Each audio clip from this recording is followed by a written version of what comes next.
Hi, my name is Jacob from Midpoint Library, and today I'm going to be talking about different steps that you can take to stay safe online and protect your personal information whenever you browse the web. So to start off, let's define online security. What is it? Well, online security is the care you take to protect yourself and your information anytime you're online. This could be if you're online on a computer or if you're using a mobile device like a tablet or a cell phone. The internet is a fantastic tool that we can use to do many things, but it is not without its dangers of identity theft, fraud, hacking. So unless we're careful online, we can become victims to these crimes. Throughout this, I'm going to be talking about things you can do to protect yourself from these crimes, and also different ways that hackers try to commit these crimes and different tools that they use to get your information. The more you know about them, the better you can avoid them. To start off, passwords are the most important thing in protecting your information while online. They're the strongest defense against would-be hackers, and they're also mainly the first line and last line of defense, making sure nobody can get your information. Changing your password regularly makes sure that your information will always stay secure. Using the same password for multiple accounts is when you get into danger of that opening you up to attack. The reason for that is if by some off chance a hacker is able to get your information, you don't want them to be able to access every single account you have because the password is the same. The second one, about changing your password regularly, I recommend if you're able to, about once a month or once every 2 months changing your password. Sometimes you'll also see emails that'll come in. I see these a lot from just different accounts, Etsy, PayPal, stuff like that, that says, hey, we've had a bit of a data breach we suspect. We're not sure who's been impacted, but we recommend updating your account. And what they're saying there is we looked through all of our stuff. It looks like somebody may have got in and seen some information they shouldn't have.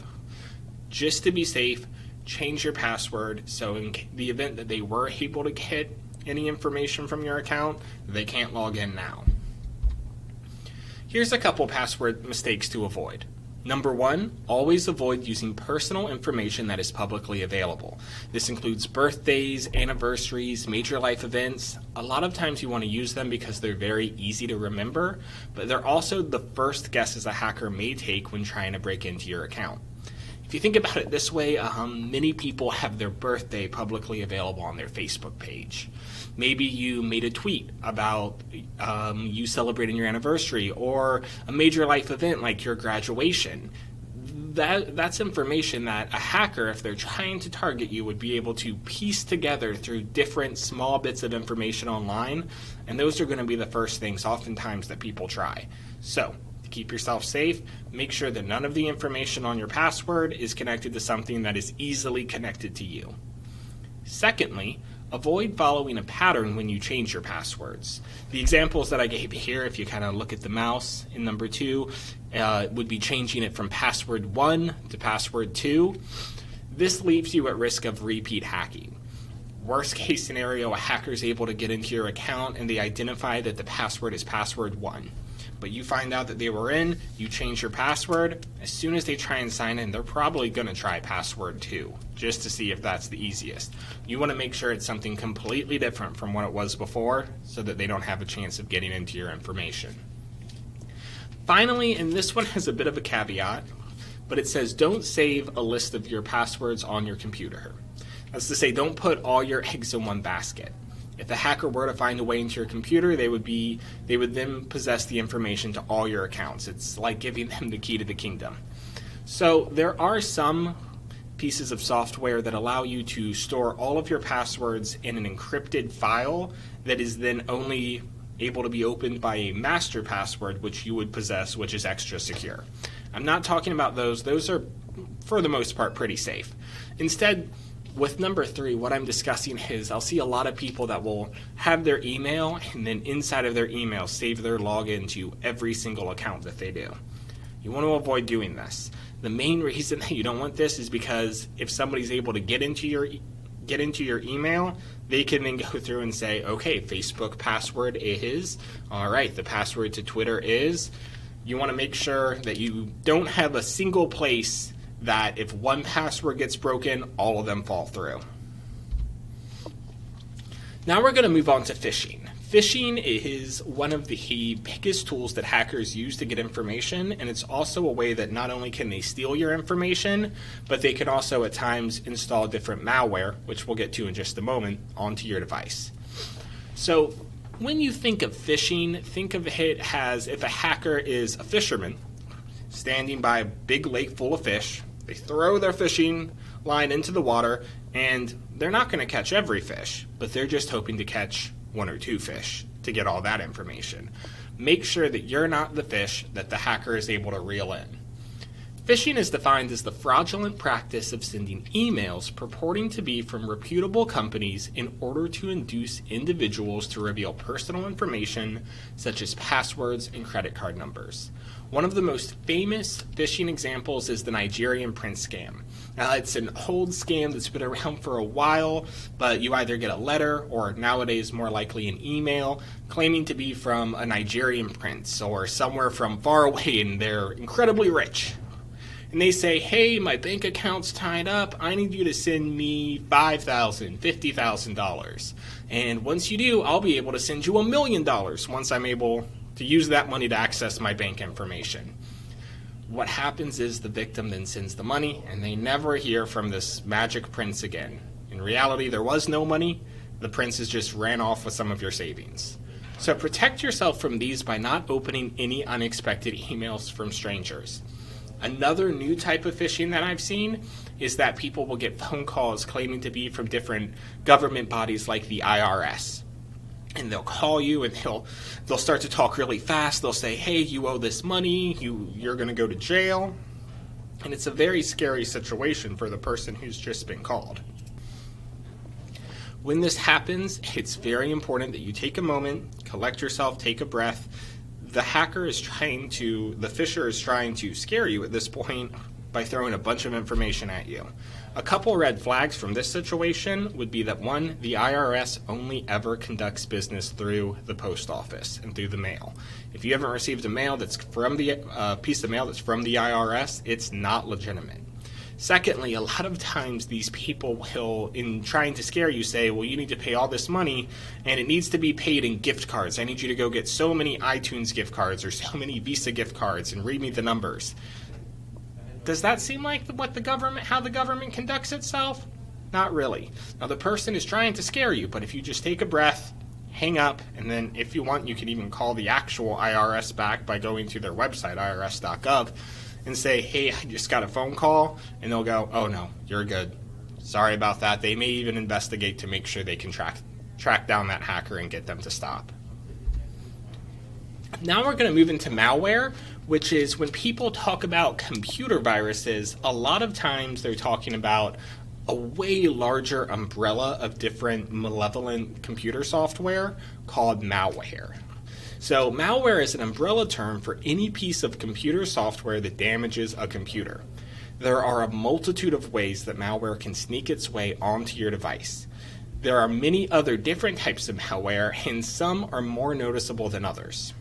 Let's go over just a couple broad types of malware. Before we start, one of the ones I don't think we go over is a virus. Now, a computer virus is one particularly bad type of malware. The good news is it's also the least common type of malware. A lot of times when people say, oh, my computer has a virus, they actually mean it's a different sort of malware that may not be quite as destructive. If your computer is infected with a virus, I highly recommend going to professionals to get that taken care of, because that can be very damaging to your device and very difficult to track down and get rid of. The first type of malware is a Trojan horse, which goes all the way back to Greek mythology. A Trojan horse is a piece of malware that misrepresents itself.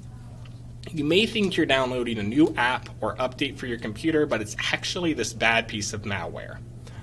So Trojan horses are generally associated with ransomware. This is a type of program that the Trojan horse installs that locks your computer and then demands money from you to fix the problem. If you find your computer locked by ransomware, you should first attempt to reboot it to a backup. A lot of computers already save backups onto their device. You can access them by going into a safe boot of your computer. If your computer doesn't automatically do this, most Windows and Mac computers have a way to set this as an automatic function when you're in the device. If that doesn't work, I recommend you contact some professionals to take care of getting the ransomware off of your computer. The one thing that you should never do in this situation is pay the hackers money that they're demanding. They'll likely steal your credit card information and then refuse to fix the problem. If you think about it, these aren't good people. They've already snuck onto your computer, installed a bad software, and now they're demanding money from you. If you give them the money, they're not going to fix the problem. They're just going to go on and cause more problems for more people.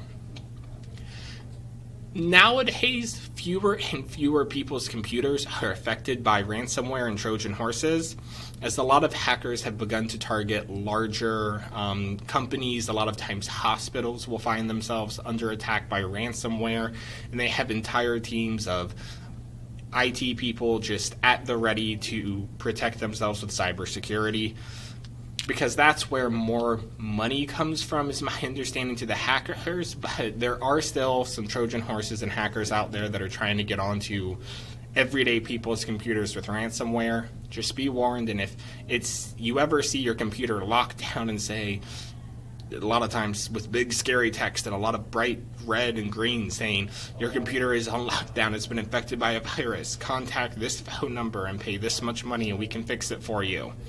Don't trust that. Don't pay them the money. Go to a professional if this ever happens to you. Another more sneaky type of malware is spyware. Now, to start off, spyware is not always malware. Some people use spyware programs to keep an eye on children as they browse the internet.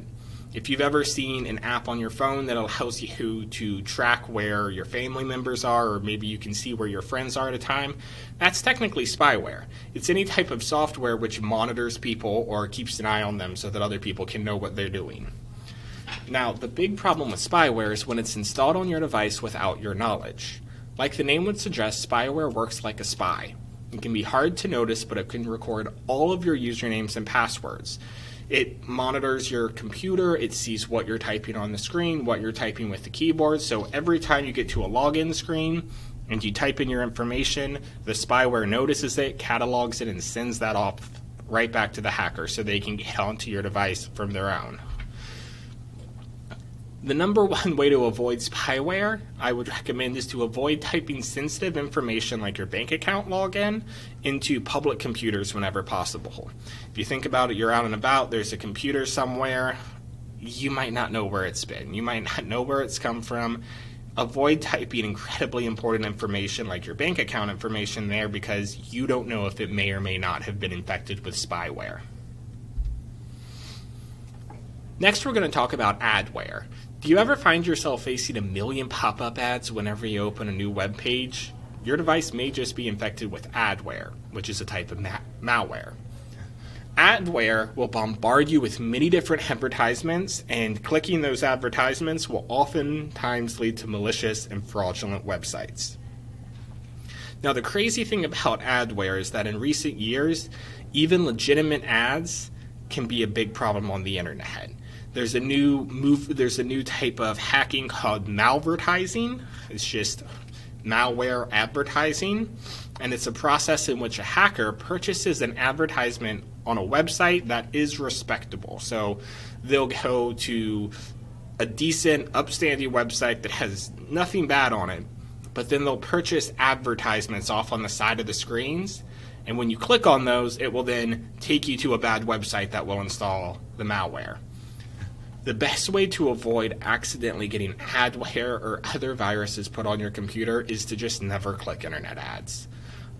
If you ever see something and you go, whoa, that's really cool, I like that, I want to buy that, I'm interested in that, instead of clicking on the advertisement, go up to your search bar. Most web browsers now just let you use the address bar as a search bar and type in, all right, I'm going to look up this product and I'll look at it on Target or Walmart or Amazon.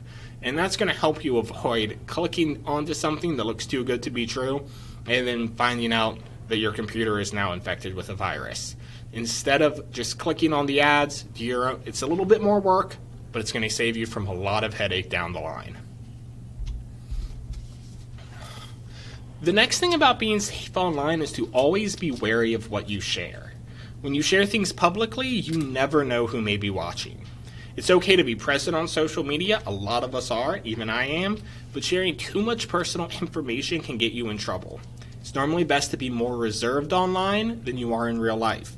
Many social media websites have options that let you control who can see the content that you post. A big example of being wary of what you share online is you may go on and you go, whoa, I'm on this incredible vacation.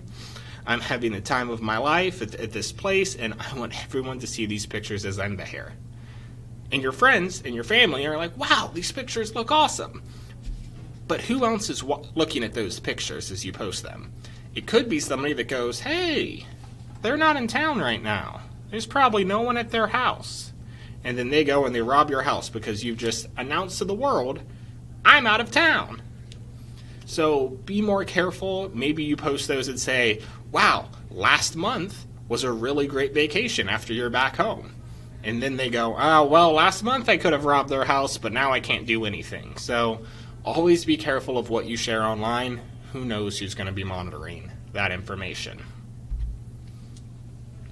Now, this is one of the easiest steps you can do to be safe online, and you can start this right away. It all comes down to making sure that whenever you share sensitive information on a computer, you have a secure connection.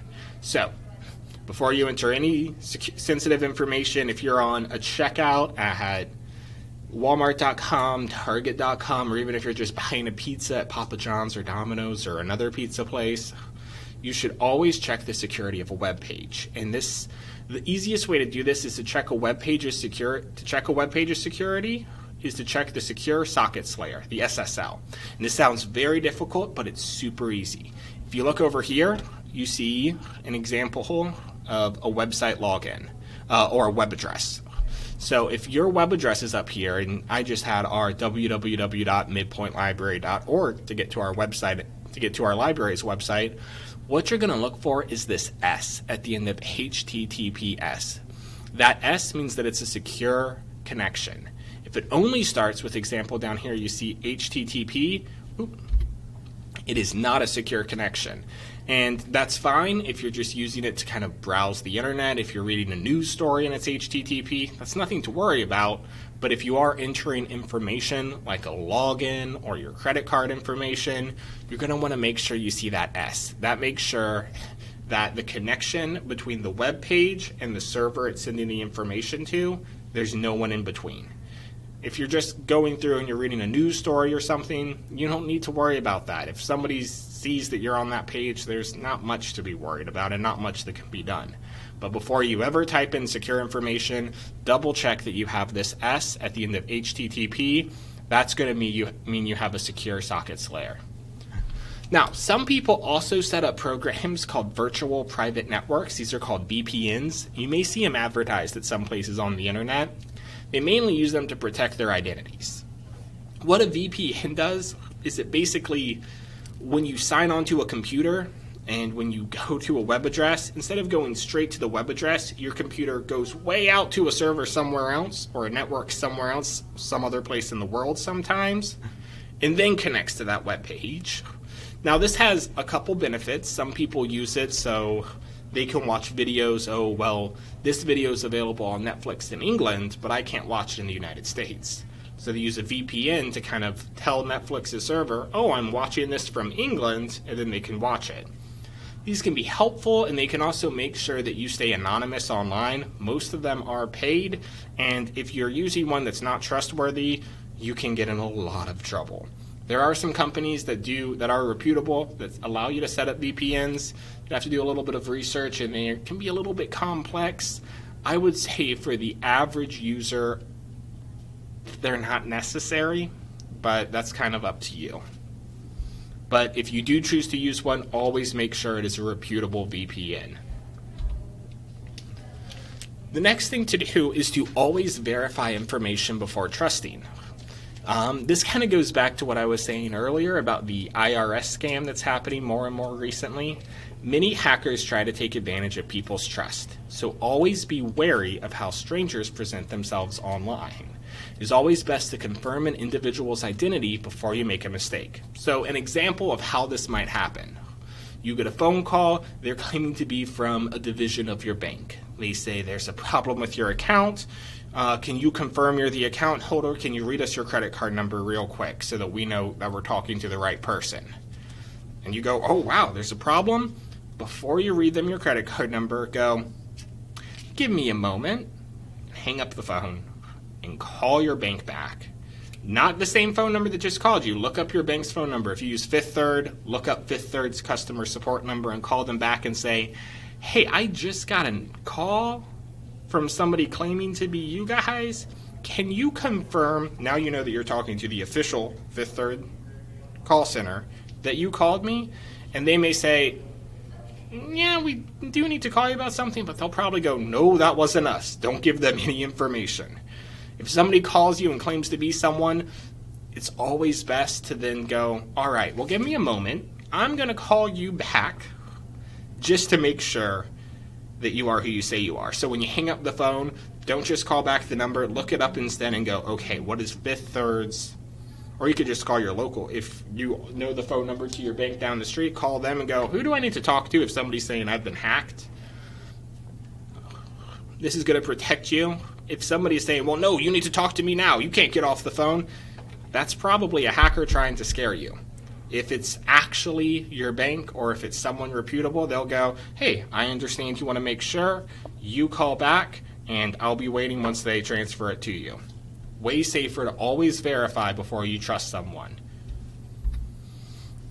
So finally, we're going to be talking about kind of a note on antivirus software. I get asked about different antivirus software, which one should I use, how much should I pay all of the time, and there's no correct answer for every person. The fact is there's a wide range of antivirus programs available for your computer. Some antivirus programs are free, but most of them cost money. Some of them have free variants that don't have as many features, and then you can pay to have all the features. When I look at antivirus software, what I normally do is I go to websites like cnet.com or pcmag.com, two websites I know are very professional and all their work is spent looking at different computer technology and information and security information. Now, cnet.com and pcmag.com, the reason I list those is that they both have great reviews of available antivirus programs. Now, these programs can do a lot to help protect you while online, but at the end of the day, only you can ensure that you are protecting yourself online with strong passwords, by not clicking any advertisements, and by using your common sense and making sure that you're not putting out information that could come back to bite you in the butt. So in conclusion, make different passwords for each of your accounts and change them often. Install reputable antivirus software on your computer to protect it from malware. Verify any information you receive online. Just because it's online doesn't mean that it's real. And when in doubt, take a step back and breathe. Hackers often try making people panic in order to scare them into a mistake. Reputable websites and agencies will never threaten you or demand information from you. These are some of the steps that you can take today, as well as making sure if you're entering sensitive information to check the SSL. And with all of that, you can take the first step in making sure that you're remaining safe whenever you're browsing the internet. I hope this has all helped, and if you have any questions, leave them in comments below, either on Facebook or if you're on YouTube, leave them there. If you're interested in more videos like this, then let us know. Until then, I hope you're staying safe. I hope you're staying healthy. Have a fantastic day. Bye.